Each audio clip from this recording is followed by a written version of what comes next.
ስለዚህ ከሰማያዊ ጥሪ ተካፋዮች የሆናችሁ ቅዱሳን ወንድሞች ሆይ የሃይማኖታችንን ሐዋርያና ሊቀ ካህናት ኢየሱስ ክርስቶስን ተመልከቱ።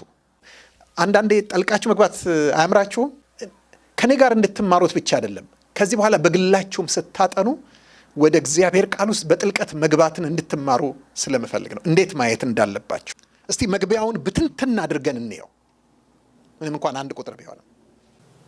ምን ብሎ ነው አድሬስ የሚያደርጋቸው? ከሰማያዊ ጥሪ ተካፋዮች የሆናችሁ ቅዱሳን ወንድሞች ሆይ። ወንድሞች የሚለው አድሬስ ወይም አቀራረብ በጣም በአይሁዳውያን ዘንድ የተለመደ ነው። የሚጠራሩትም በዘመናት ውስጥ ወንድም ተባብለው ነው። መዝሙር 133 ላይ ታስታውሱ እንደሆነ በጣም የታወቀ መዝሙር ነው። ዳዊት ምንድን ያለ? ወንድሞች በህብረት ቢቀመጡ እነሆ መልካም ነው፣ እነሆም ያማረ ነው። ምክንያቱም እውነትም ምንድን ናቸው? ወንድማማቾች ናቸው አይደል እንዴ?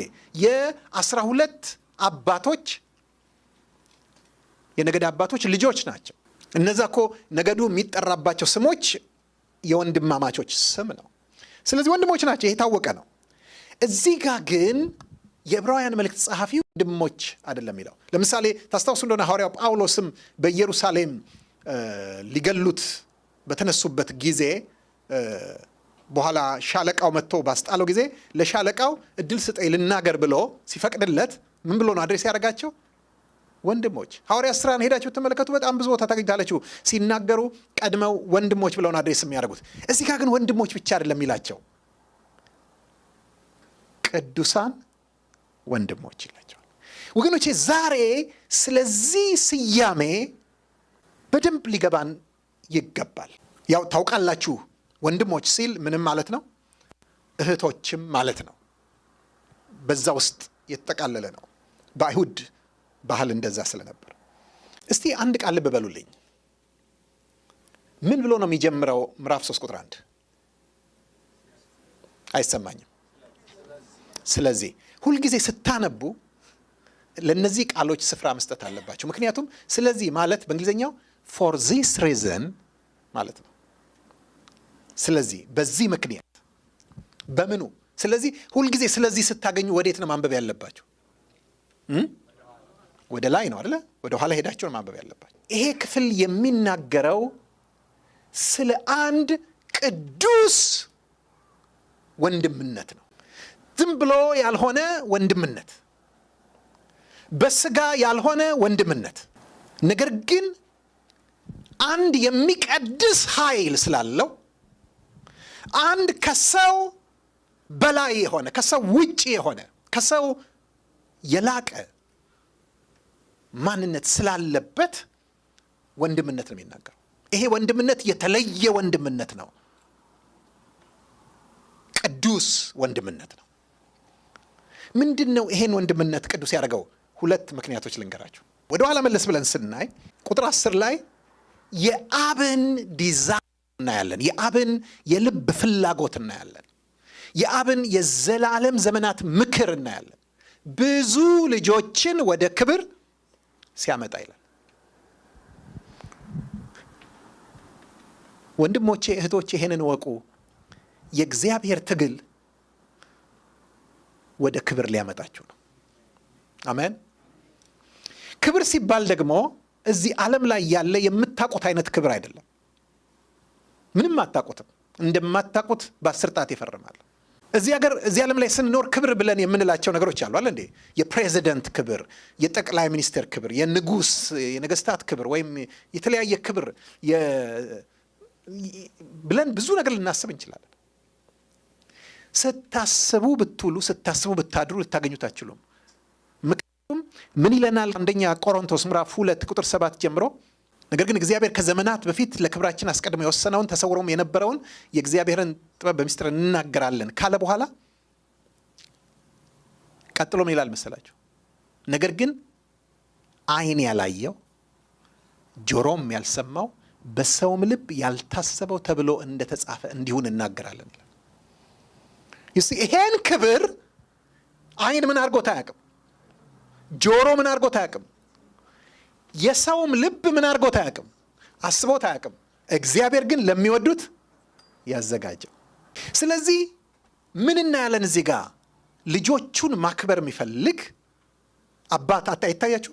እኛን ወደ ክብር ለማምጣት ደግሞ የግድ ልጁ ምን ሆኖ መምጣት አለበት? ሰው ሆኖ መጥቶ አንሶ መከራን መቀበል የሚችል ሆኖ በመከራ ፍጹም ሆኖ መውጣት ነበረበት አይደል እንዴ? በመከራ ፍጹም ሆኖ መውጣት ነበረበት። መጣና ከኛ እንዳንዱ ሆነ። እንዲያውም ወንድሞች ብሎ ሊጠራቸው አያፍርም። እንዲያውም ስምህን ለወንድሞቼ እነግራቸዋለሁ፣ በማህበር መካከል በዜማ አመሰግንሃለሁ። ይሄንን የሚለው ቃል የተወሰደው ከመዝሙር ስንት ነው? 22 ላይ ነው አይደል እንዴ? ሄዳችሁ ስታዩት ደግሞ ኤሎሄ ኤሎሄ ላማ ሰበቅታኒ፣ ወይ አምላኬ አምላኬ ለምን ተውከኝ ብሎ የሚጀምር ክፍል ነው። ማለት ስታዩት ሙሉ በሙሉ የኢየሱስ ክርስቶስን የመስቀል መከራ ተጠማሁ የሚልበት ክፍል። ልብሴን ምን አረጉ? ወሰዱት፣ በልብሴ ዕጣ ተጣጣሉ የሚለው ክፍል እዛ ላይ ነው ይሄ ያለው። ስለዚህ ምንድን ነው ይሄን ወንድምነት ቅዱስ ወንድምነት ያደረገው ካላችሁኝ፣ እግዚአብሔር አባት የሆነበት ኢየሱስ ክርስቶስ ወንድም የሆነበት ወንድምነት ነው። የእርሱ ወንድም ሆኖ ታላቅ ወንድም ሆኖ በኩር ወንድም ሆኖ እዚህ ውስጥ መግባት ይሄንን ወንድምነት ልዩ ወንድምነት አድርጎታል። አንድ ነገር ልንገራችሁ።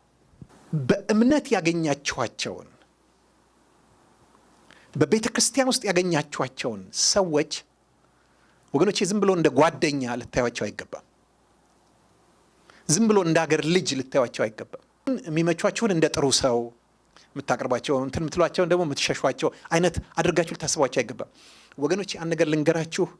በክርስቶስ ያገኛችኋቸው ወንድሞችና እህቶች ከእናንተ ጋር ያላቸው ዝምድና እየተለየ ነው። ይሄ ቅዱስ ወንድምነት ነው። ሁልጊዜ ማሰብ ያለባችሁ ወገን ከፓስተር ወርቁ ጋር አብሮ ሲሆን ይሄ ወንድምነት መሀል ላይ ኢየሱስ ክርስቶስ አለበት። ጌታና አምላክ ምናምን ብቻ ሆኖ አይደለም፣ ወንድም ሆኖ እሱ ወንድምህ የሆነው በእርሱ በኩል ነው። አሜን። አገናኛችን ነው። ምንድነው ብዙ ጊዜ መጽሐፍ ቅዱስ የሚጠቀመው ሜታፎር? ለምሳሌ ስለ መቅደስ ስለ ቢልዲንግ ይናገርና ምን ይላል? የማዕዘን ራስ ይላል። የማዕዘን ራስ የሚባለው ድንጋዮቹን በሙሉ ምን የሚያደርግ ነው?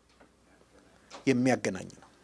ስለዚህ ግንኙነታችን ቅዱስ ነው። ወንድሞቻችንን ስንበድል ማንን የምንበድለው? ክርስቶስን የምንበድለው። በስጋ ወንድሞች ሊኖሯችሁ ይችላል፣ እህቶች ሊኖሯችሁ ይችላል። that's good፣ እግዚአብሔር ይመስገን። ነገር ግን የነርሱ ወንድምነትና እህትነት በምንም አይነት ሚዛን በክርስቶስ ካገኛችኋቸው ሰዎች ወንድምና እህትነት ጋር አይመጣጠንም። ዛሬ እንደምታውቁት ሰዎች ከወንድማቸው ይልቅ አጠገባቸው ከሚያመልከው ወንድም ይልቅ ሩቅ እዛ ማዶ ያለ የሀገራቸው ልጅ የሚበልጥበት በጣም አሳዛኝ የሆኑ ክስተቶችን እያየን ያለንበት ጊዜ ነው። ሰዎች በክርስቶስ አብሯቸው ካለ በእግዚአብሔር አብ አባትነትና በክርስቶስ ታላቅ ወንድምነት የተሳሰረ የተገመደ ወንድምነት እዚህ ጋር እያላቸው እግዚአብሔርን የማያውቅ ሃይማኖቱም ሌላ የሆነ ነገር ግን እነሱ የሚመስላቸው መልካም ሰው የሚመስላቸው ነገር የሚያቀነቅንን ሰው እንደ ትልቅ እንትን የሚያዩበት ዘመን ላይ ነው ያለነው። እኔ አንድ ነገር ልንገራችሁ። የክርስቲያን ወንድምነት ኢቭን ከኢትዮጵያዊነት ይበልጥብኛል። ብዙ መገለጫዎች አሉኝ፣ የማንነት ሌየርስ አሉኝ ብዙ። ነገር ግን በመጀመሪያ ምንድነህ ብትሉኝ፣ በመጀመሪያ የእግዚአብሔር ልጅ ነኝ። አሜን። በመጀመሪያ ክርስቲያን ነኝ። በመጀመሪያ ወንድም ነኝ። ከዛ በኋላ ሌሎቹ ልሆን ይችላለሁ ጊዜ ካገኘው። በጣም ክርስቲያን ፈርስት። አሜን። በጠይቃችሁ ደስ ይለኛል። ስንቶቻችሁ ይሄን ትላላችሁ? አም ክርስቲያን ፈርስት። ያ አሜን። ከዛ በኋላ ብዙ ነገር ሊመጣ ይችላል። ዜግነት ኢትዮጵያዊ፣ እንትን ብሔር የፈለጋችሁትን ምናምን ልትሉ ትችላላችሁ። ግን መጀመሪያ ምንድነን? መጀመሪያ የክርስቶስ ወንድሞች ነን። ሁለተኛ ይሄንን ወንድምነት ቅዱስ ያደረገው ምንድነው ካላችሁኝ በጣም በግልጽ ተጽፏል። ቁጥር 11 ላይ ምዕራፍ 2 ስለዚህ ስላለን ወደ ኋላ እንመለሳለን። ቁጥር 11 ላይ ምንድነው የሚለን? የሚቀድሰውና የሚቀደሱት ሁሉ ከአንድ ናቸውና። ምን ማለት ነው? ከአንድ አባት ናቸው ማለት ነው። ማናማ? የሚቀድሰውና የሚቀደሱት። የሚቀድሰው ስንት ነው? ነጠላ ቁጥር ነው አይደል እንዴ? የሚቀደሱት ደግሞ ብዙ ናቸው። ግን ሁለቱም ከስንት አባት ናቸው? ከአንድ አባት ናቸው። ማን ነው የሚቀድሰው? ኢየሱስ ክርስቶስ። እነማን ናቸው የሚቀደሱት? እኛ። ግን ሁለታችንም ስንት አባት አለን? ስለዚህ ይሄ ወንድም ዝም ብሎ ወንድም አይምሰላችሁ። የሚያድን ወንድም ነው። የሚቀድስ ወንድም ነው። እሱ የመዳናችን ራስ ነው። ስለዚህ ስራው ምንድን ነው? መቀደስ ነው። እንዴት ነው የሚቀድሰን መሰላችሁ? በጣም የሚገርማችሁ ነገር ዮሐንስ ወንጌል ምዕራፍ 17 ላይ ሄዳችሁ ስትመለከቱ እነርሱ በእውነት የተቀደሱ የሆኑ ዘንድ እኔ ስለ እነርሱ ራሴን እቀድሳለሁ አለ። እዛ ጋር መቀደስ በዛ አውድ ውስጥ ምን ማለት ነው? ራሴን ስጋዬን ለሞት አሳልፌ እሰጣለሁ። እርሱ በሰጠው መሰጠት እኛ ምን ሆነናል? ተቀድሰናል። ስለዚህ ቅዱስ ወንድምነት አለ። እግዚአብሔር ይመስገን። የተለይ መንፈስ ያለበት ወንድምነት። ሃሌሉያ። እኔ ታውቃላችሁ የአገልግሎት ጸጋ ስጦታዎችን በጣም አከብራለሁ። ግን ለእኔ ከአገልግሎት ጸጋ ስጦታዎች ከአገልግሎት ስጦታዎች የበለጠ ማለት ሐዋርያ በሉት፣ ነቢይ፣ እረኛ በሉት፣ ወንጌል ሰባኪ ወይም አስተማሪ ከነዛ ይልቅ የትኛው ይከብርብሃል፣ የትኛው ይከብድብሃል ካላችሁኝ ወንድም የሚለው ይከብድብኛል። ምክንያቱም እኔን ሰዎች ወንጌላዊ ያሬድ፣ ፓስተር ያሬድ ምናምን ብለው ሲጠሩኝ የሚነግሩኝ ባርነቴን ነው፣ አገልጋይነቴን።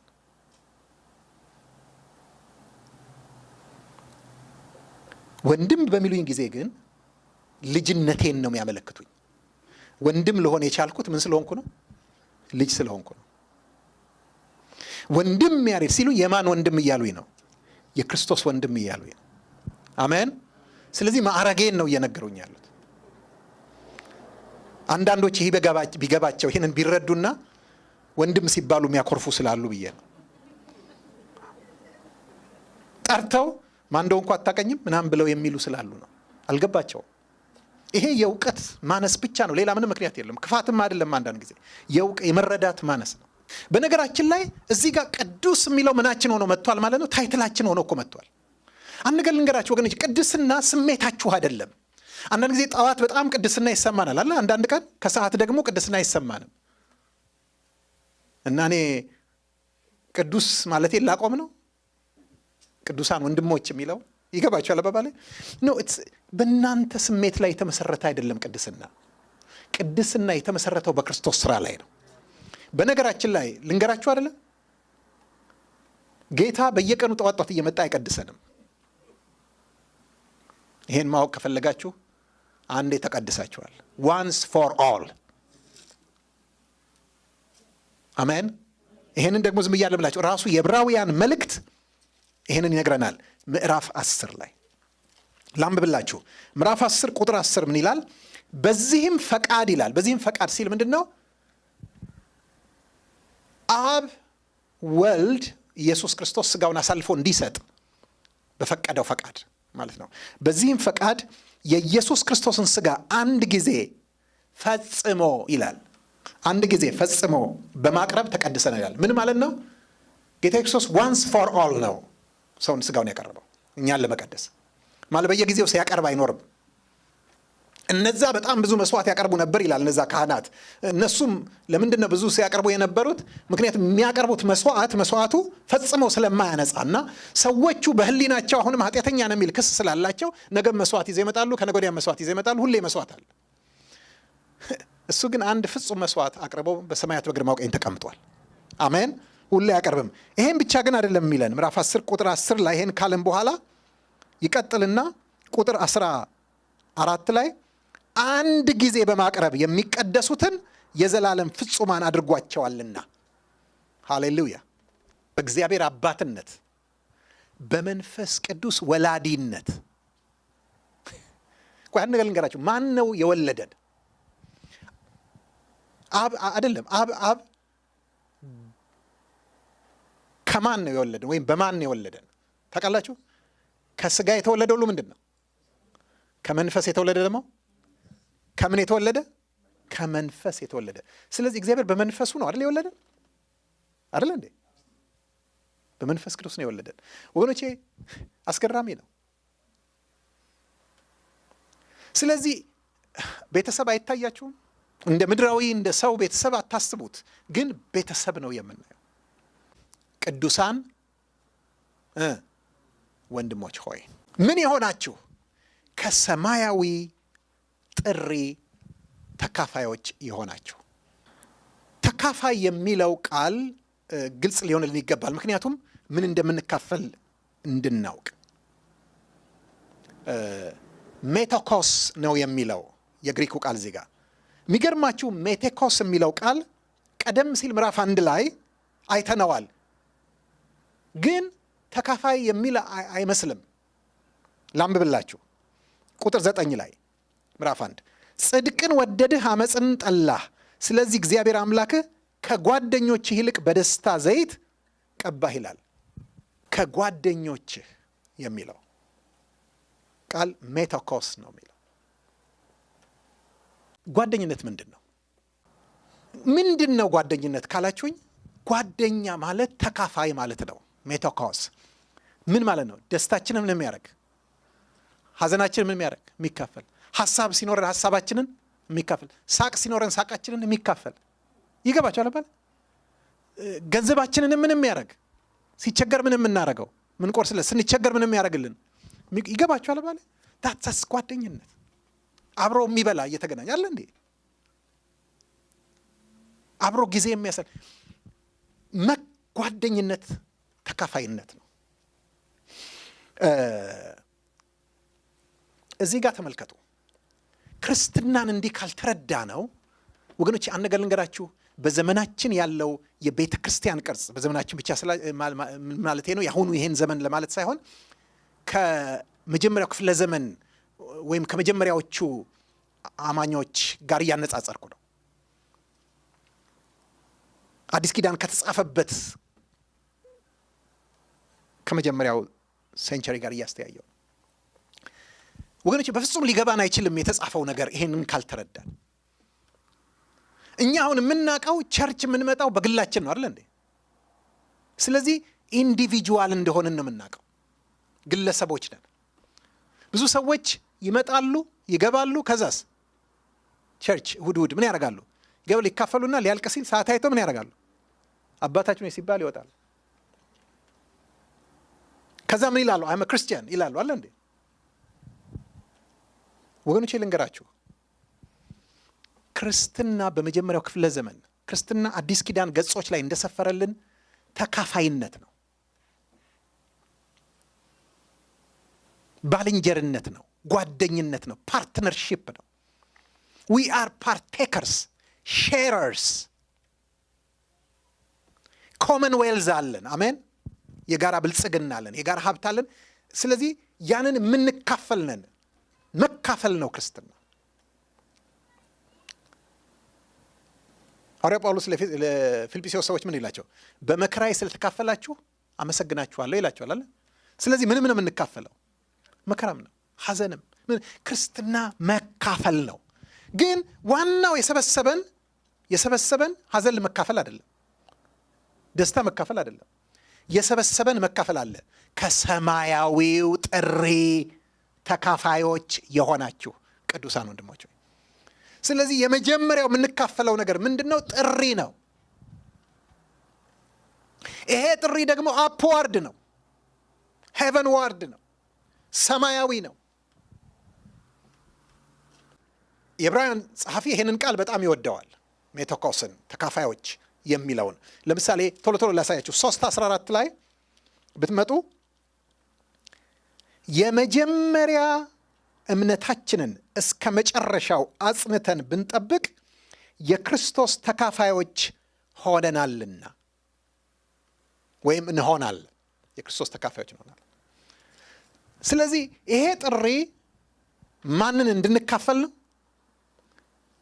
ክርስቶስን እንድንካፈል። ኦ ሃሌሉያ ወገኖች! ክርስቶስ ወንድም ብቻ አይደለም፣ ክርስቶስ ቆርሰን የምንካፈለው ህይወት ነው። አሜን። ማዕድ ነው ክርስቶስ። የህይወት እንጀራ ነው። ሃሌሉያ! የህይወት ማዕድ ነው። ሁል ጊዜ የምንካፈለው። እስቲ ያደጋችሁበትን ቤት አስቡ። ቤታችሁ፣ ሁላችሁም ቤት የነበረ በእርግጠኝነት ሁላችሁ ቤት ቴሌቪዥን ላይኖር ይችላል። ሁላችሁ ቤት ፍሪጅ ላይኖር ይችላል። ሁላችሁ ቤት መኪና ላይኖር ይችላል። ያደጋችሁበት ቤት ግን በእርግጠኝነት አንድ ነገር ነበረ፣ ሌማት። ትዝ አላችሁ? ሌማት ከለሩ ምናምን አልመጣላችሁም? አንዳንድ ጊዜ ዳንቴል ነገር ሁሉ ይለብሳል። ትዝ ይላችኋል? ሌማት እንደምታውቁት በጣም እኮ የሚገርም ነው። እኛ ኢትዮጵያውያን እኮ ማዕድ የአበላል ሲስተማችን በጣም እኮ ፈኒ ነው። እንጀራ ነው። ቁርስ እንጀራ፣ ምሳ እንጀራ፣ ራት እንጀራ፣ መክሰስ እንጀራ፣ እንጀራ ነው። ያው ወጡ ይቀያየር ይሆናል እንጂ የሚነጠፈው ግን አንድ ነው። ስለዚህ ሁሉም እጁን የሚሰደው ወዴት ነው? ያ ሌማት የቤተሰቡ በሙሉ ነው። ስለዚህ ያ ቤተሰብ ኖሪሽድ የሚሆነው ሰስቴን የሚያደርገው የሚኖረው በመኖርም በህይወት የሚቀጥለው በዛች ሌማት። ኢየሱስ ክርስቶስ ሌማታችን ነው። ይህ ሌማት ውስጥ ያለው የህይወት እንጀራ ነው። ሃሌሉያ!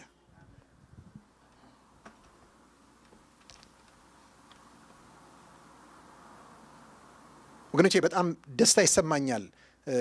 ጎልደን ኦይል ሚኒስትሪ ከተጀመረ 20 ዓመት ሆነው እና ላለፉት 20 ዓመታት ስሎጋን መፈክር አለኝ። የትኛውም የጎልደን ኦይል የሆነ ነገር ከስር አንድ የምታነቡት ነገር አለ። መፈክር የክርስቶስን ህይወት መካፈል ወይም ሼሪንግ ዘ ላይፍ ኦፍ ክራይስት። ጌታ ይመስገን። ያለ ምክንያት አይደለም ይሄንን መፈክር የምለው፣ ምክንያቱም ክርስቶስ የምንካፈለው ህይወት ነው። ምዕራፍ 6 ላይ ባመጣችሁ ቁጥር 4 ላይ ላንብላችሁ። አንድ ጊዜ ብርሃን የበራላቸውን ሰማያዊውን ስጦታ የቀመሱትን ከመንፈስ ቅዱስም ተካፋዮች ሆነው የነበሩትን። ከመንፈስ ቅዱስ ተካፋዮች ሆነው የነበሩት። አንድ ነገር ልንገራችሁ፣ ክርስቶስን መካፈል ማለት መንፈስ ቅዱስን መካፈል ነው። ግን ኢየሱስ ክርስቶስን ተካፋዮች አይደለም ያለን፣ የክርስቶስ ተካፋዮች። ምክንያቱም ነጥሎ ክርስቶስ በሚልበት ጊዜ ማንሳት የሚፈልገው ኢየሱስን በኢየሱስነቱ ብቻ ሳይሆን፣ ይገባችኋል? አዘ ፐርሰን ብቻ ሳይሆን በህይወትነቱ ሊያነሳው ሲፈልግ ክርስቶስ ብቻ። ወገኖች በምን አይነት ሚቲክለስ በሆነ መንገድ አዲስ ኪዳን መጽሐፍ ቅዱሳችን እንደጻፈ የምታዩት፣ ጌታ ኢየሱስ ክርስቶስ ሲል፣ ጌታ ብቻ ሲል፣ ኢየሱስ ብቻ ሲል፣ ክርስቶስ ብቻ ሲል ሚኒንግ እንትኖቹ መልእክቶቹ የተለያዩ ናቸው። አንድ ላይም ጌታ ኢየሱስ ክርስቶስ ሲል የተለየ ነው። ይገባችኋል? አባባሌ በትክክለኛ ቦታ ላይ ነው የሚገባው። ስለዚህ የክርስቶስ ተካፋዮች ሲለን ምን ማለት ነው? ኢየሱስን ራሱን እጁን ወዲያ ጎትተን እንካፈለዋለን ሳይሆን የኢየሱስን ህይወት የሆነውን መንፈስ ቅዱስን ተካፋዮች ነው። ጌታ ይመስገን። ዋው በጣም ብዙ ነው። 12 ጋር በወስዳችሁ ዕብራውያን ምዕራፍ 12 ላይ ቁጥር 8 ላይ ምን ይላል መስላችሁ? ነገር ግን ሁሉ የቅጣት ተካፋይ ሆኗልና ያለ ቅጣት ብትኖሩ ዲቃላዎች እንጂ ልጆች አይደላችሁም ይላል። ስለዚህ በዚህ ምድር ስንኖር እንደ ክርስቲያኖች ቅጣት የሚለው እዚህ ጋር ብዙ ጊዜ የሚመስለን ምንድን ነው? ቅጣትን የምናውቀው እኛ ስላጠፋ ነው ጥፋት የምንቀበለው ፍርድ አይደል አድርገን የምናየው። እንደሱ አለ ቅጣት የሚገባቸው። ግን እዚህ ጋር ቅጣትን ያስቀመጠው በፍርድ ቤት ሴንስ አይደለም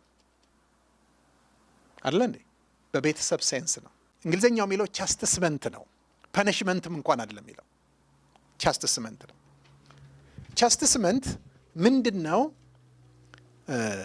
ወላጆች ልጆቻቸውን ሲቀጡ እስቲ ልብ ብላችሁ አስቡት። ሪሊ ስላጠፉት ጥፋት ነው በዋነኝነት የሚቀጡት ወይስ ዝንባሌያቸውን አይተው ለማቃናት የወደፊቱን አስበው ነው የሚቀጡት? የቱ ነው የሚታያቸው? መስሪያ ቤት ስታጠፉ ወይም ደግሞ ፍርድ ቤት ስትሉ ዓላማው ምንድን ነው? ዋናው ለአመጣችሁት ዳሜጅ ተመጣጣኝ የሆነ ቅጣት የመስጠት ጉዳይ ነው አይደል? ህግ ጋር ሲሆን፣ ቤተሰብ ጋር ሲሆን ግን ልጁ ያሳየውን ዝንባሌ አዝማሚያ ታዩና አልፋችሁ ነው የምትቀጡት አይደል እንዴ? ምንድን ነው ዓላማችሁ? ወደፊት ጥሩ እንዲሆን እንዳይበላሽ የሚል ነው።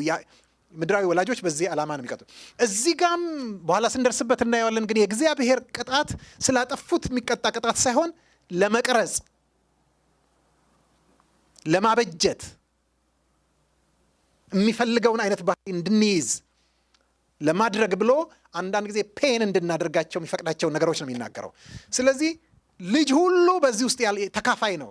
ልጅ ከሆናችሁ የምን ተካፋዮች ናቸው? የምን ሜቶኮስ ናችሁ? የቅጣት ተካፋዮች ናቸው። ግን ለምንድን ነው ይሄንን የሚያደርገው ብሎ ሲነግረን ቁጥር 11 ላይ ይላል። ቁጥር 10 ላይ እነርሱ መልካም ሆነው እንደታያቸው ለጥቂት ቀን ይቀጡን ነበርና እርሱ ግን ከቅድስናው እንድንካፈል ለጥቅማችን ይቀጣናል። ሃሌሉያ።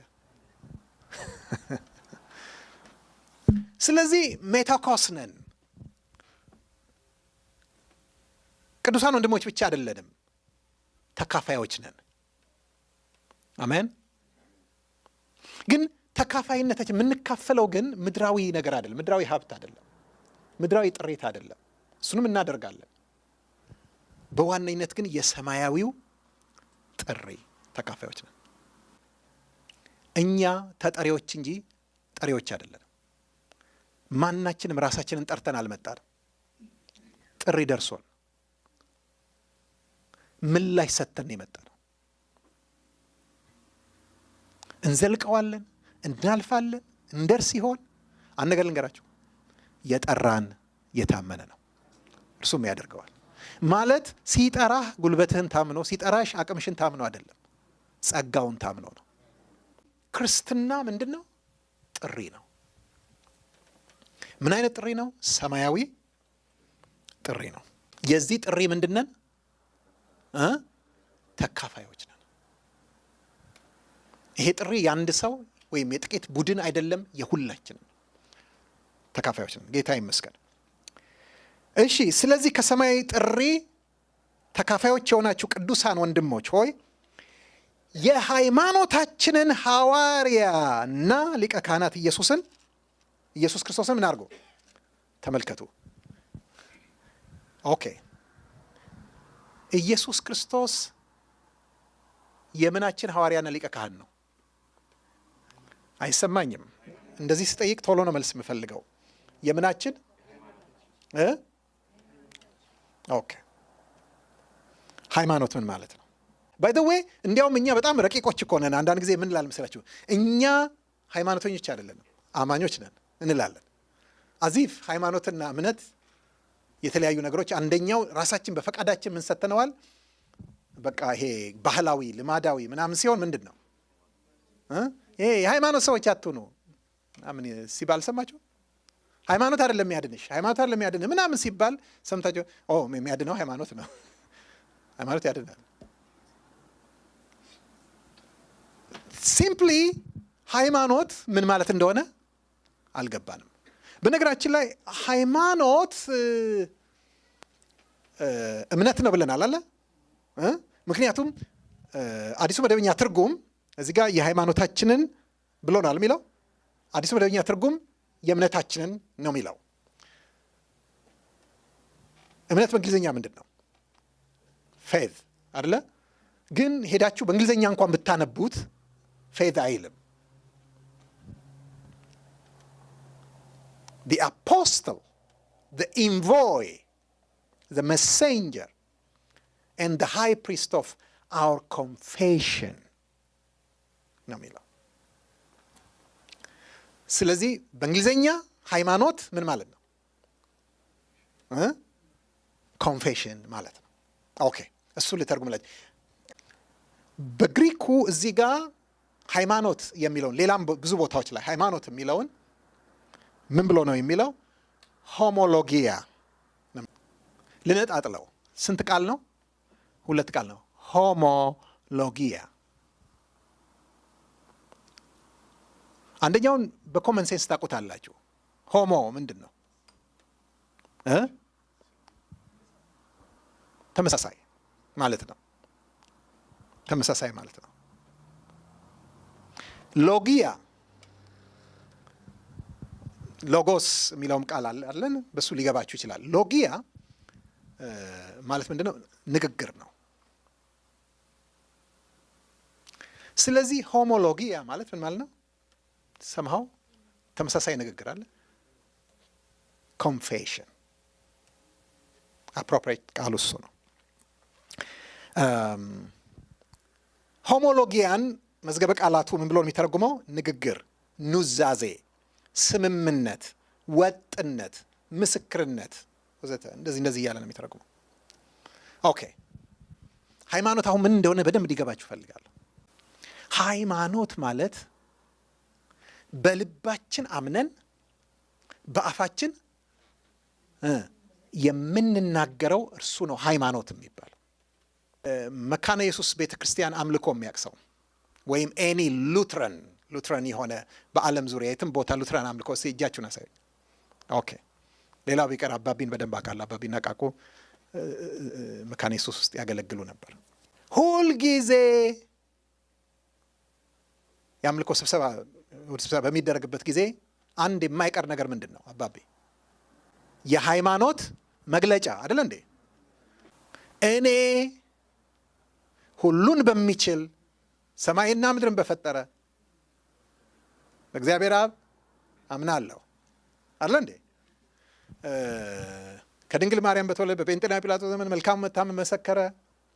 ከእንትን በተወለደ በሞተ በተነሳ በኢየሱስ ክርስቶስ አምናለሁ። ደግሞ በመንፈስ ቅዱስ በአንዲት ቅድስት ቤተ ክርስቲያን በሙታን ትንሣኤ ምናምን አምናለሁ። ትዝ ይላችኋል? that is ሃይማኖት ኮንፌሽን። ይሄ ከጥንት ዘመን ጀምሮ የነበረ እኮ ነው። እንዲያውም ይሄ የምንድን ነው? የአትናቴዎስ ነው የኒቅያ የምናምን ሃይማኖት መግለጫ አለ እንዴ? ምን ማለት ነው? ሃይማኖት ማለት ኮንፌሽን ነው፣ ንግግር ነው። ዝም ብለን የምናደርገው ንግግር ሳይሆን የምናምነውን ነገር መግለጽ። ወገኖች ስሙኝ፣ ሃይማኖት 3 ነገር ነው እኔ ሲገባኝ። አሁን ሃይማኖት በልባችን የምናምነው፣ በአፋችን በቃላችን የምንናገረውና በተግባራችን የምንኖረው ሃይማኖት ማለት እሱ ነው። እዚህ ጋር ግን በዋነኝነት የሚያስረዳ ቆይ እንዴት ዳን ነው? ሮሜ ምዕራፍ 10 ጋር ልውሰዳችሁ። ሰው በልቡ አምኖ ይጸድቃል፣ በአፉ መስክሮ ይድናል። ኢየሱስ ጌታ እንደሆነ በአፍ ብትመሰክር፣ እግዚአብሔርን ከብታንስ በልብ ብታምን ትድናለህ። ኮንፌሽን። ስለዚህ ሆሞሎጊያ ኮንፌሽኑ ምን አይነት መሆን አለበት? ተመሳሳይ መሆን፣ ወጥነት ያለው መሆን አለበት። አንድ አይነት መሆን አለበት። ይገባችኋል? ከዛ በኋላ ህብረታችን የምን ህብረት ይሆናል? የሃይማኖት ህብረት። ቲቶ ምዕራፍ 1 ላይ ላሳያችሁ። ምዕራፍ 1 ቁጥር 3 በዘመኑም ጊዜ መድኃኒታችን እግዚአብሔር እንዳዘዘ ለእኔ ያደረሰ በሰጠኝ ስብከት ቃሉን ገለጠ። ቁጥር 4 በሃይማኖት ህብረት እውነተኛ ልጄ ለሚሆን ለቲቶ። በምን ህብረት? በሃይማኖት ህብረት እውነተኛ ልጄ ለሚሆን ለቲቶ። ብዙ ቦታ ጳውሎስ ይህን ይለዋል። እኛ ያለን ህብረት የምን ህብረት ነው? የሃይማኖት ህብረት ነው። ምን ማለታችን ነው? ፎርም እንደሚሞላ ሰው ሃይማኖት ምንድን ነው? ክርስቲያን፣ ኢቫንጀሊካል፣ ፕሮቴስታንት ምናምን እንደምንለው ኖ ምንድነው ኮንፌስ የምናደርገው? ዛሬ እኮ ምን ሆኗል መሰላችሁ? ሃይማኖት ፎርም በሞላ ነው የምንቀመጠው እንጂ ከሌምን ይመን ከሌም እሷ ምን ትመን ጉዳያችን አይደለም ወገኖቼ። አንድ አይነት ኮንፌሽን ሊኖረን ያስፈልጋል። ትንሽ እንትኖች ልስጣችሁ እንደ ይሄ ኢምፖርታንት ነገር ስለሆነ የዕብራውያን መልእክት ጸሐፊ በጣም ደጋግሞ ያነሳዋል። ምዕራፍ 4 ቁጥር 14 ላይ እንግዲህ በሰማያት ያለፈ ትልቅ ሊቀ ካህናት የእግዚአብሔር ልጅ ኢየሱስ ስላለን ጸንተን ሃይማኖታችንን እንጠብቅ። ምንድን ነው የምንጠብቀው? አይሰማም። ሃይማኖታችን እንዴት ነው የምንጠብቅ? ምንድን ነው ሃይማኖት? አያችሁ፣ እምነታችንን እያለች ወደ ውስጥ ነው የምታሳየኝ። ሃይማኖት ግን ምንድን ነው? ኮንፌሽን ነው። ምን እንዳናረግ፣ ያን እንዳንክድ፣ ያን እንዳንለውጥ። ኦኬ ቆይ አሁን ከኛ እንውጣ። አሁን እኛ ጋር ስናመጣው ነው ሊከብደን የሚችለው። እነዚህ ሰዎች ችግራቸው ምንድን ነው? የዕብራውያን ሰዎች ይሄ መልእክት የሚጻፍላቸው በማ ያመኑ ናቸው? አይሁዶች ናቸው። አለዚህ መጀመሪያ በማን አምነዋል? በክርስቶስ አምነዋል። ሰው ደግሞ እምነቱን የሚገልጠው ምንድን ነው? በኮንፌሽን ነው አይደል እንዴ? በመናገር ነው። ስለዚህ አሁን ግን ከደረሰባቸው መከራና ካለፉበት እንትን ከጊዜው መራዘም ከተለያየ ምክንያት የተነሳ ወደ ምን እያፈገፈጉ ነው አለ እንዴ? ወደ ይሁዲነት። ስለዚህ ምናቸውን ነው የሚለውጡት? ቃላቸውን ነው የሚለውጡት። ስለ ክርስቶስ ያላቸውን ምልከታ ነው የሚቀይሩት። ለዚህ እኮ ነው አንድ ጊዜ ሰማይ ብርሃን ምን ይሆናቸው የበራልች ከመንፈስ ቅዱስ ተካፋይ ነበር፣ መልካሙን የእግዚአብሔር ቃል ትል። በኋላ ግን መልሰው ምን ያደርጉትን? የካዱትን። እነሱ ለንስሐ ማደስ የሚያስቸግር ነው አይደል የሚለው። በምንድን ነው የሚክዱት? ዲናውንስ ያደርጉታል በቃላቸው። ለዚህ እኮ ምዕራፍ 10 ላይ ስትሄዱ የምታዩት ምንድን ነው? የሙሴን ሕግ የሻረ ሰው 3 ሰው ቢመሰክርበት፣ ሙሴን ሕግ የሰደበ ሰው 3 ሰው ቢመሰክርበት ምን ይሆናል? ተወግሮ ይሙት ይላል።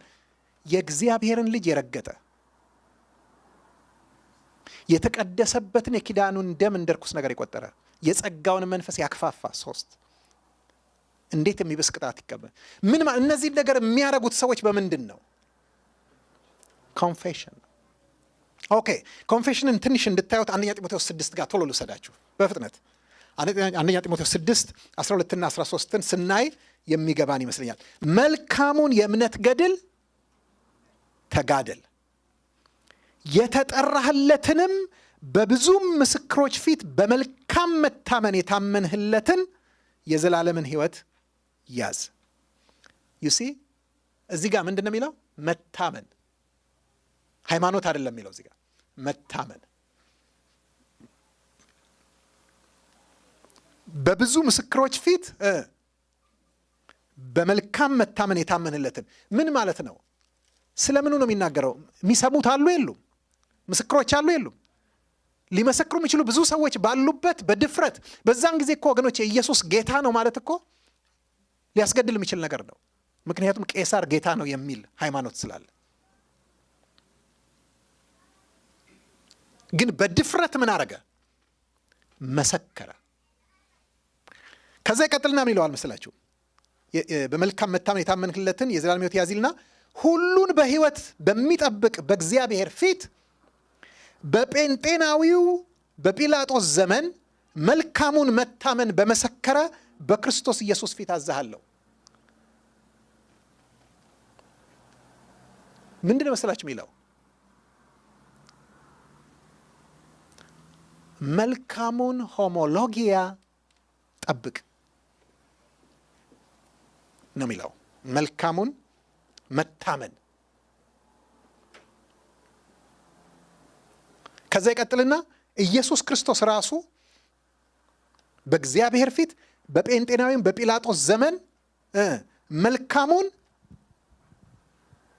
ሆሞሎጊያ ምን አድርጓል? በመሰከረ። ሄዳችሁ ብታዩት ይሄ እነዚህን ቃሎች ነው የሚጠቀመው። ምን ማለት ነው? ኢየሱስ ክርስቶስ በዛ መከራ ውስጥ በዛ በፈተናው ሰዓት በጴንጤናዊ በጲላጦስ ፊት በቀረበበት ጊዜ ምንድን ነው ያደረገው? መልካሙን መታመን ወይም ኮንፌሽኑን ምን አረገ? ተናገረ። የኔ መንግስት ከምድር አይደለም፣ አባቴ ስለፈቀደልን ይሄን የምታደርገው። ትዝ ይላችሁ እንደሆነ እዛ ጋር የተናገራቸው ነገሮች ታያላችሁ። ምን ማለት ነው? ለመሞት እኔ እኮ ላድንህ እችላለሁ፣ ስለዚህ እንዳድንህ የሚያደርገኝን ነገር ምን አርግ? ተናገር ብሎ ምን ሰጠው? እድል ሰጠው፣ ወተወተው አይደል እንዴ? ኢየሱስ ክርስቶስ ግን ለመዳን ምንም ያደረገው ጥረት የለም። ከእጁ ለመዳን ምንድን ያደረገው? መልካሙን መታመን መሰከረ። እሱ እንደ ምሳሌ ይሁንህ። አንተም አሁን በመከራ ውስጥ ነው ያለኸው፣ በተቃውሞ ውስጥ ነው ያለኸው፣ በስደት ውስጥ ነው ያለኸው። ግን ኮንፌሽንህን አትለውጥ። ኦኬ፣ አንድ ልጨምርላችሁ። ዕብራውያን ምዕራፍ 10 ቁጥር 23 ላይ የተስፋን ቃል የሰጠው የታመነ ነውና እንዳይነቃነቅ የተስፋችንን ምስክርነት እንጠብቅ። የተስፋችንን ሆሞሎጊያ እንጠብቅ። አንድ ነገር ልንገራችሁ ወገኖቼ፣ ህብረታችን እውነተኛ እንዲሆን፣ የሃይማኖት ህብረት እንዲሆን የጋራ የሆኑ ወሳኝ የሆኑ የምናምናቸው ነገሮች ሊኖሩን ይገባል። እነዚያንም ደግሞ ስንገናኝ ልንነጋገራቸው ይገባል። ኦኬ፣ ስለ ኮንፌሽን አንድ ነገር ላንሳላችሁ። በነገራችን ላይ በዚህ ዘመን ኮንፌሽን በጣም በጣም ብዙ የሚነሳ ቃል ነው። ታውቃላችሁ ይሄን አይደል እንዴ? አንዳንዶች ጋር እንዲያውም ሁሉ ነገር ምንድን ነው? ኮንፌሽን። በቃ የምትናገረው ቃል እነዚህን ጥቅሶች ተጠቅመው ነው። ለምሳሌ ሁለተኛ ቆሮንቶስ ምዕራፍ 4 ላይ ሄዳችሁ ብትመለከቱ ምን ይላል? አመንሁ ስለዚህም ተናገርኩ ተብሎ እንደጻፈ እናምናለን፣ ደግሞም እኛም ያው አንዱ የእምነት መንፈስ ስላለን እናምናለን፣ ደግሞ ምን እናገራል ይላል። እዛ ጋርም ሄዳችሁ ብታዩት የሚጠቀመው ሆሞሎጊያ የሚለውን ቃል ነው። መናገር ኮንፌሽንን የሚጠቀመው ግን ችግሩን ልንገራችሁ። በዚህ ዘመን ስለ ኮንፌሽን የሚነገረን ምንድን ነው? ቃልህ ኃይል ስላለው የድካም ቃል፣ የውርደት ቃል፣ የእንትን ቃል ምናምን መናገር የለብም። የድል ቃል ተናገር፣ ድል ታደርጋለህ። የብልጽግና ቃል ተናገር፣ ባለጸጋ ትሆናለህ። የእንትን ቃል ተናገር፣ ኮንፌስ አርግ ነው። አቤት ሊገሉን ነው። ኮንፌስ። ይሄንን ትምህርት የጠጡ ሰዎች አንድ ቀን ሰምቻለሁኝ። አንዱ ከእንደዚህ አይነት ትምህርት ከሚሰጥበት ቦታ ወጥቶ በሚኒባስ ወደ ሰፈሩ ሲሄድ በቃ የለም ልጁ ሚሊዮነር ሆኗል፣ ባለስልጣን ሆኗል ማለት ከተነገረው ነገር የተነሳ እና ከከፍታችሁ አትውረዱ ተብሎ ትምህርት ተሰጥቶታል። እና ሄደና ሰፈሩ ደረሰ። ሚኒባስ ላይ ነው ያለው ልጁ። ምንድን ነው የሚባለው? ወራጅ አለ። ያንን ቃል ኮንፌስ ሊያደርግ ነው ማለት ነው። ወራጅ ብሎ ተቸገረ። እዚህ ጋር ወራጅ አለ አውርደኝ ማለት ባድ ኮንፌሽን ሊሆንበት ነው። ስለዚህ ወያላው ምን አለው? እዚህ ጋር ከፍ አድርገኛለሁ። ሹፌሩ ደግሞ እንትኑም የገባው ምንድነው ከፍ አድርገኝ ሲል ትንሽ አስጠጋኝ ማለት የመሰለው። ስለዚህ ይዞት ሄደ። አረ እዚህ ጋር ከፍ አድርገኝ ቢል ቢጮህ አሁንም ከፍ ያደርጉታል። መጨረሻ በቃ አውርደኝ ብሎ እንደወረደ ሰምቻለሁ። ወገኖቼ እነዚህ ሰዎች ይሄንን የሚያስተምሩ ሰዎች ዝም ብለው አውት ኦፍ ዘ ብሉ አይደለም ይሄን ያመጡት። የሆነ የተነሱበት ነገር አላቸው፣ ግን የሆነ ቦታ ተሳስተዋል። ምን እንደተሳሳቱ ልንገራችሁ። የሃይማኖታችንን የኮንፌሽናችንን ሐዋርያና ሊቀ ካህናት የሆነውን ኢየሱስን ተመልከቱ። ይሲ የእኛ ኮንፌሽን ገባ ወጣ አይደለም። ታገኛለህ፣ ታጣለህ፣ ሀብታም ትሆናለህ፣ ድሃ ትሆናለህ፣ ይመችሃል፣ አይመችህም፣ ፎቅ ትሰራለህ፣ እንትን ትሰራለህ። ኖ፣ የእኛ ኮንፌሽን ኢየሱስ ክርስቶስ ነው። እስቲ ቶሎ ላሳያችሁ ምን ማለት ነው ሐዋርያና ሊቀ ካህን ማለት። ለምንድን ነው እንደዚህ ያለው? በመሰረቱ አዲስ ኪዳን ውስጥ ብቸኛ ክፍል ይሄ ነው። መላው አዲስ ኪዳን ውስጥ ኢየሱስን ሐዋርያ ብሎ የጠራ the only part of scripture ይሄ ነው። ኦኬ፣ ምን ማለት ነው ልንገራችሁ። ሐዋርያ ምን ማለት ነው? የተላከ ማለት ነው።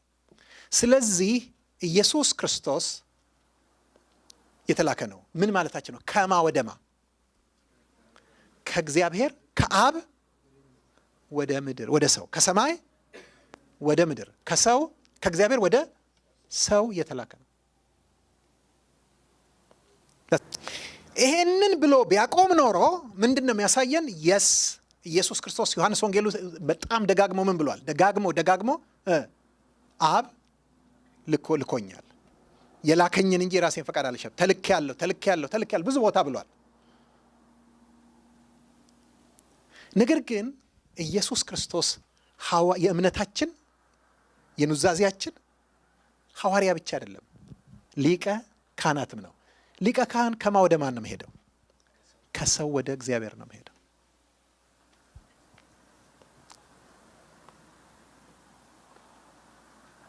ምን ሆኖ መጣ ኢየሱስ ክርስቶስ? ሐዋርያ። ምን ሆኖ ሄደ ኢየሱስ ክርስቶስ? ሊቀ ካህን።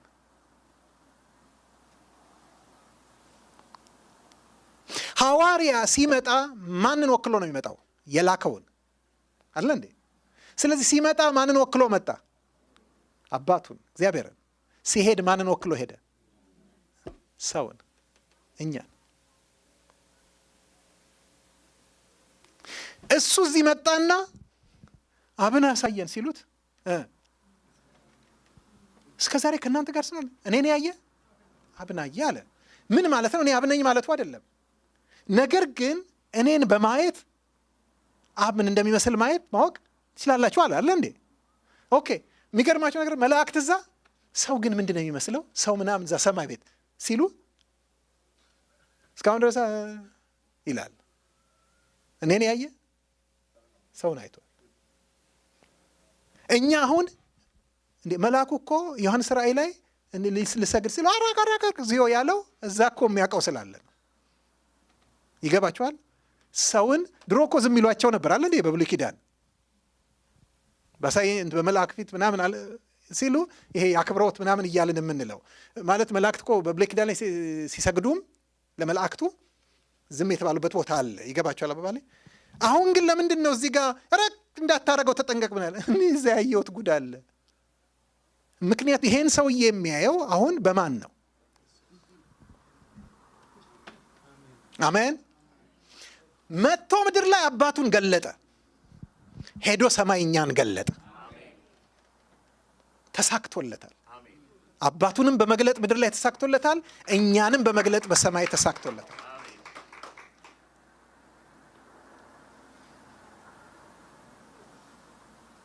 አንድ ነገር ልንገራችሁ። ዛሬ አሁን ሰዎች ወደ መላእክት ይጸልያሉ። ስንት ኢትዮጵያዊ ወገኖቼ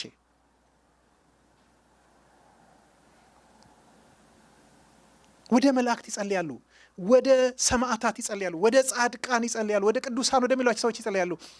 ለምን? እነዚህ ሰዎች ይህንን የሚያደርጉ ሰዎች ኢየሱስ ክርስቶስ ሊያድነን እንደመጣ አያውቁም። መድኃኔ ዓለም የሚሉ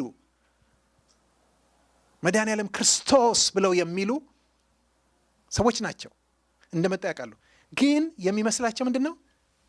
ከአባቱ ተልኮ መምጣቱን ነው እንጂ የሚያውቁት አሁን ከዚህ ደግሞ እንደሚላክ አያውቁም። ኢየሱስ ክርስቶስ ግን ከአብ ዘንድ ወደ እኛ መልእክተኛ፣ ከእኛ ዘንድ ወደ አብ ደግሞ ሊቀ ካህን ነው። ስለዚህ ምንም መካከለኛ አያስፈልግም። በቂ መካከለኛ ነው። አሜን። ከዛም ወደዚህ ሆነ፣ ከዚህም ወደዛ ማንም አያስፈልግም። ይሄ ዕብራዊው ጸሐፊ ይሄንን ነግሮናል። አንድ ነገር ልንገራችሁ። ለምንድን ነው ሲመጣ ሐዋርያ የሆነው? ሲመጣ ሊቀ ካህን ሆኖ አልመጣም። ለምን እንዴ? እኛ እዛ ይቅር የሚባል ነገር የለም። እዛ መልእክት ነው ያለው። እወዳችኋለሁ። ለእናንተ ያለኝ ሐሳብ የሰላም ሐሳብ ነው፣ መልካም ሐሳብ ነው፣ የክብር ሐሳብ ነው። አሜን። መልእክት ስለሆነ ያለው ምን ሆኖ መጣ? መልእክተኛ። ሲሄድ ግን እኛን ወክሎ ችግር አለ፣ ኃጢአት አለ፣ ይገባችኋል? መተላለፍ አለ፣ በደል አለ። ስለዚህ በደሙ ገባ ይለናል። ሊቀ ካህን ሆነ ሊያነጻን። እግዚአብሔር የተመሰገነ ይሁን። ኢየሱስ ክርስቶስን ምን አድርጎ? ተመልከቱ ካታኖዌኦ ነው የሚለው የግሪኩ ቃል። ለምን መሰላችሁ? ተመልከቱ ሲባል ምንድን ነው የሚታያችሁ? እሺ ተመልከቱ ብላችሁ አሁን ምንድን ነው የምታደርጉት? ቀና ብላችሁ ታያላችሁ አለ እንዴ? እዩ እያል አይደለም ያለው። ምክንያቱም ሊያዩት አይችሉም አለ እንዴ? ይታያል ኢየሱስ? ነው አይታይም። ስለዚህ ትርጉሙ እንድታውቁ ስለምፈልግ ነው። ዛሬ መበታተን ነው ስራችን። ጌታ ይመስገን። ካታኖዌኦ ማለት ምን ማለት ካላችሁ፣ ኮንሲደር፣ ኮንተምፕሌት፣ ኖቲስ፣ ኦብዘርቭ የሚሉትን ቃሎች ነው የሚተካው። ጌታ ኢየሱስ ክርስቶስ ማቴዎስ ወንጌል ምዕራፍ 6 ላይ ሲያስተምር የተራራው ስብከት ላይ ትዝ ይላችኋል። ምን አለ መሰላችሁ? የሜዳ አበቦችን ተመልከቱ፣ አይፈትሉም፣ እንትን አይሉም፣ ነገር ግን ሰለሞን እና ሂዱና እዩ እያላቸው ነው። ወደ ሜዳ እየላካቸው ነው። ሜዳ ሂዱና እስቲ የሜዳ አበቦችን ቁጭ ብላችሁ ተመልከቱ እያላቸው አለም። እስቲ ቲንክ ኦፍ አይደለ? ቲንክ ኦፍ ብሪንግ ኢት ቱ ዩር አቴንሽን፣ ኮንሲደር ኢት፣ እስቲ ኖቲስ አድርጎ እያለ ነው አለ እንዴ? ልክ ያንን ቃል ነው እዚህ ጋር የሚል። ተመልከቱ ማለት ምን ማለት ነው? ትኩረታችሁ ማላ ይሁን። እነዚህ ሰዎች አይሁድ ናቸው ወገኖቼ። አይሁድ ስለሆኑ ሙሴም ላይ አሮንም ላይ መላእክትም ላይ አይደለ እንዴ ምናምን ላይ ብዙ ላይ ትኩረታቸው የሚስቡ ብዙ አሉ። ካሞን ሁሉንም እርሱ። ትኩረታችሁ ማላ ይሁን? የናዝሬቱ ኢየሱስ። ሃሌሉያ። ማ ብቻ? ኢየሱስ ብቻ።